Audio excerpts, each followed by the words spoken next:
confidence of the international community. So, where is Ruto going to take us? Ruto is taking us into a sinking ship. And I'm urging everybody that joining Ruto is a disaster, is an abomination. It cannot work.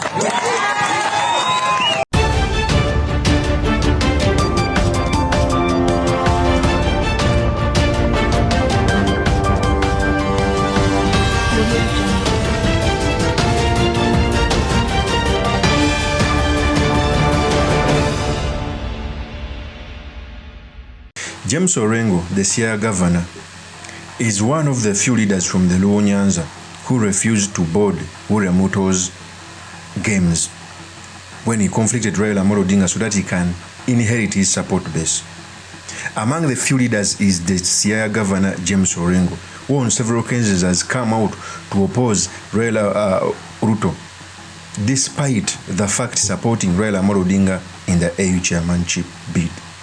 We all know that there is a scheme by Ruto to inherit Baba's support. That's why he has made numerous visits to NYANZA, because he knows if you break RAILA, it can be easier to take on the Western vote, because at least the Western, you already have Mudavadi and Wetangula. Because Ruto, one of the greatest tools of Ruto that is that he can see in the near future. He came to realize that the Kikuyu community or the central province cannot stand with him. So he's looking for support somewhere else as early as possible. But I think he must also fight James Orengo. So in this episode, I've come to talk about the opposition of James Orengo and why he is doing this, what it means for our politics, and most importantly, the certain materials we can learn from the politics of our nation. But before I do this, I want to let you know that if you're new to this channel, please subscribe. If your politics and economics is what you want, this will be definitely the right channel for you to subscribe to.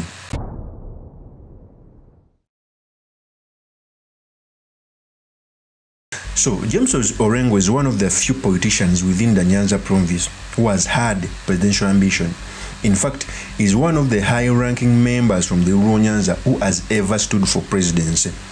Remember, in 2002, when RAILA decided to support Kibaki, Orengo was the one who opposed RAILA and ran for presidency.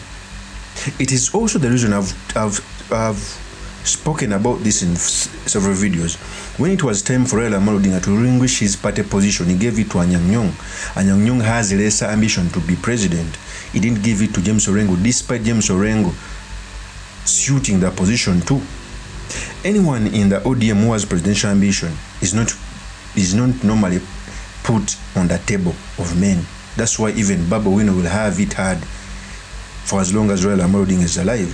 So James Orengo came out to tell the Nyanza people that they must go slow on Ruto because Ruto is heading a sinking ship, and all signs point to that. Okay?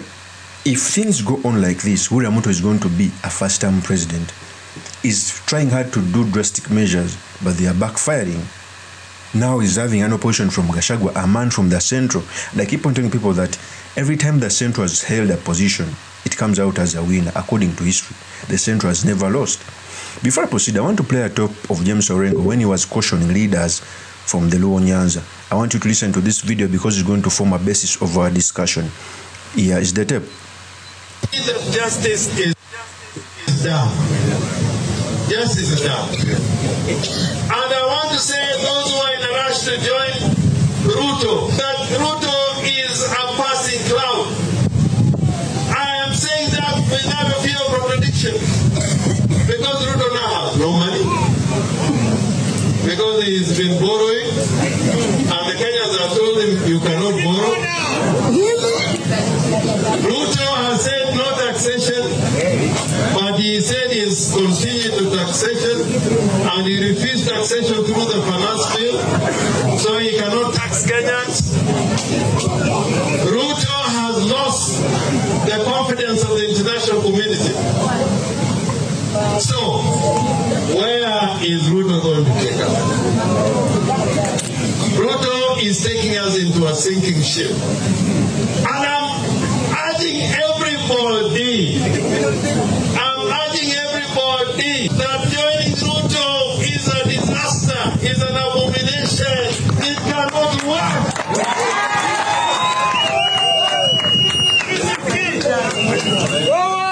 And nobody is going to tell us. They want you are saying Ruto must go. Ruto must go. When we say Ruto must go with all his people.